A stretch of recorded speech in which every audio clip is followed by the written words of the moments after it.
All right, here we are again back. Dialogues of Diversity, Ron Jones. You might notice that our environment is a little different. The conference we are at is officially over. The building's right there, and they won't let us back in it.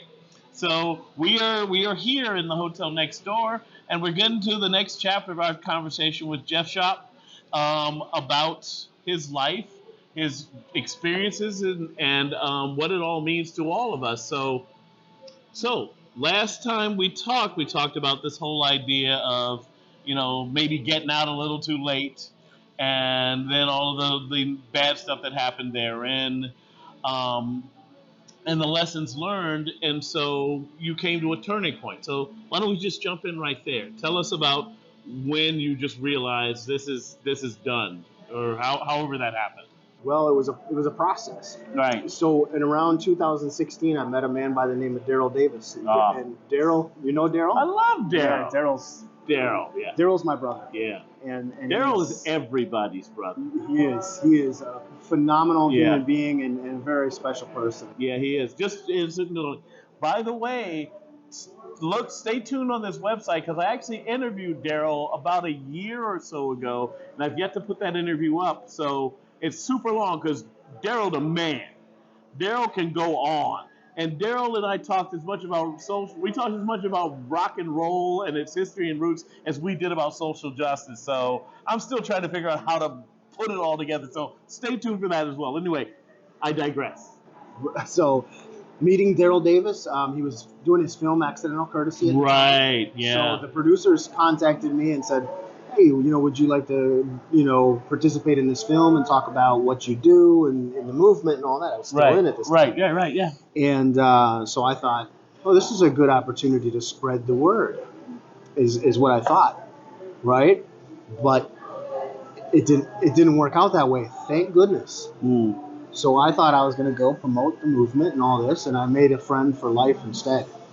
Darryl planted the seeds, and how he did that, how he was able to get to me, was by sitting and having a conversation, facilitating dialogue, talking, and treating one another, even though we didn't agree with each other, treating each other as human beings. Or I should say, he treated me as a human being. Right, yeah. And that's so critical, because, again, that's one of the things, just one of those big bullet points, people. I might even put some graphics up around here, like wavies coming off my head or something, because this is one of those things that gets me. Civil discourse isn't about agreement. It's about clear, respectful communication for the sake of making your point clear. But if you're trying to change someone's mind, you've already failed. You can't make people think anything. So if you want to understand them, you got to sort of speak to where they are. And that usually takes dignity, decency, real listening, and compassion. And Darryl is all of that. Absolutely. He is all of that. And another thing, what Darryl did was showed vulnerability. And what he told me is what really got to me. Yeah. He started talking to me about how racism affected him as a child. Yeah. And what happened to him when he was in the Boy Scouts, where he was pelted with rocks at a Boy Scout parade because of the color of his skin. Right. So here he's sitting with the head of the Nazi party. Right. And I'm trying not to show any emotion, because I'm, not going to let that get to me. Nazis don't cry. Right, exactly. On the inside, it got to me. Yeah. But on the outside, I just pretended like it didn't bother me. But it did. It got to me deeply, because I thought, what if that was one of my children? Right. And here's this wonderful human being sitting in front of me, and he's telling me about that and how it affected him. And it didn't snap right away. It took time for that to resonate and stick. But it was like, if that is how this affected this one man, this one individual, how many other hundreds of thousands, millions of people has it affected that way? Exactly. And then all of a sudden, this movement, this cause that I thought I was fighting for, so committed to, so good and so wonderful, that I thought in my head at that time, maybe it's not. And we know it's not. Yeah. But at the time, I was thinking, well, how do you reconcile with that? Yeah. You know? And that's the thing for so many of these issues with people. There has to be a certain degree of cognitive dissonance. And as you said in the talk you gave at the conference, basically a kind of a lack of humanity that is afforded to another. People in that position have lost their humanity, and then it makes it so much easier to justify anything to anyone else because that primal thing that makes us all connected, that makes us all one, has now been put in some closet and it's just banging and yelling at the door, and you're trying to ignore it. And it sounds to me like Darryl made you listen to that humanity banging at your own closet door. That's exactly it, Ron. When you're involved in these movements, you lose your humanity Right. because you've become a dehumanizer. You're Right. dehumanizing other people. Right. And the irony of this is, and this is another thing that I recognized towards the very end Right. when I was involved, I had met with a TV station from Chile, and they were asking me about something, and I said, the press dehumanizes us. And I'm talking from the movement. Right. I was saying, we get dehumanized. Right. Us people in the movement. I'm sitting here talking like we're the victims. Right. Here's chief dehumanizer Yeah. talking about being dehumanized. Yeah. I could recognize that some people dehumanized Yeah. those in the movement, Right. which is legit. I mean, Yeah. when you're dehumanizing others, it's very easy to dehumanize you. Yeah, But I yeah. could recognize that part, but I didn't recognize. You couldn't turn the mirror around. Right. Yeah. How ironic, right? Yeah. Not really. And I think part of it is a fundamental human response. When attacked, people want to defend, and that usually sometimes means attacking back. I'm not justifying the fact that people had a right to attack you or anybody else.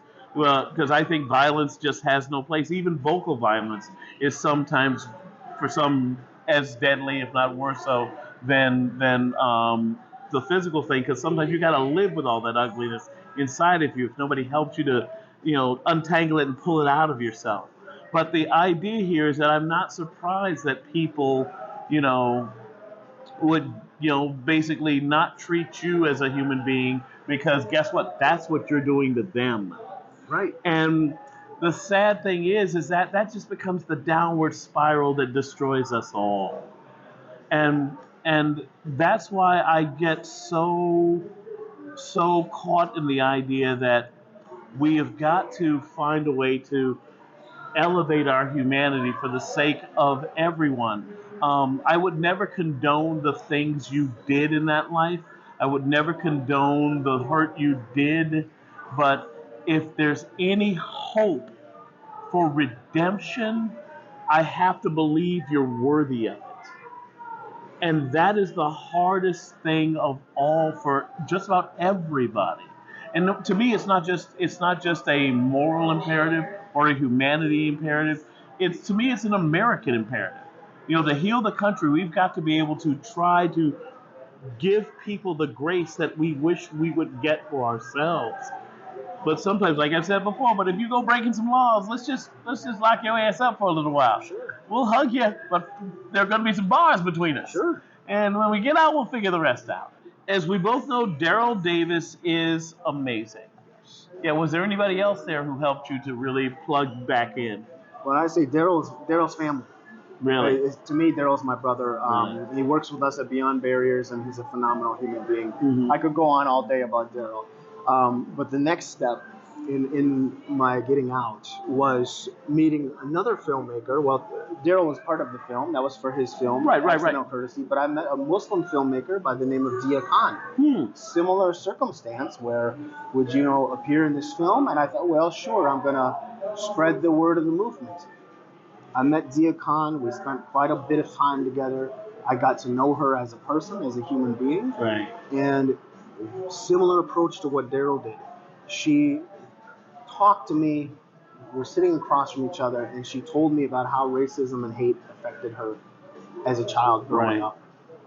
And I could see the pain in her face. Right. I could feel the energy, the vibe in the air. Right. It's like I could feel I could never put myself in someone else's shoes 100%. I could Right. never understand what they've been through, Yeah. but I could feel it, like an energy or a vibe in the air. I don't want to get too esoteric, but there was something. No, I don't. It was. Yeah, I get where you're going. I do. Ron, it hit me like getting kicked in the chest by a horse.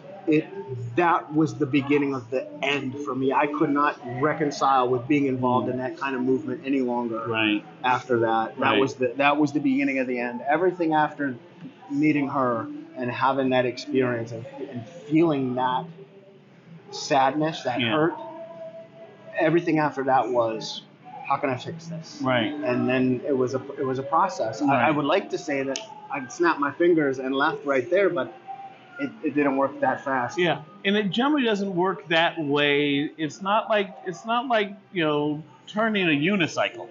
It's not just one quick pivot and now you're just going the other way and then slowly picking up momentum. It's usually more like turning a battleship. The slow, intentional movement away from one thing towards another, and in the middle, it's just sort of the unknown. Because I imagine there was a lot that maybe had to do with how do I build down this thing? How do I power down this thing in reference to the people who look to me for all of this stuff? And so that's one of the things that I think is really important for people to understand. I think that so many people, when they talk about these issues, they want what they want right now. They want defunded police today, or they want their white homeland today. Trust me, it takes a while to get the permits squared away and all the stuff, and asking the people who aren't white supremacists to do. First off, it ain't gonna happen. No, calm down. No supremacy, all right? Talking to you.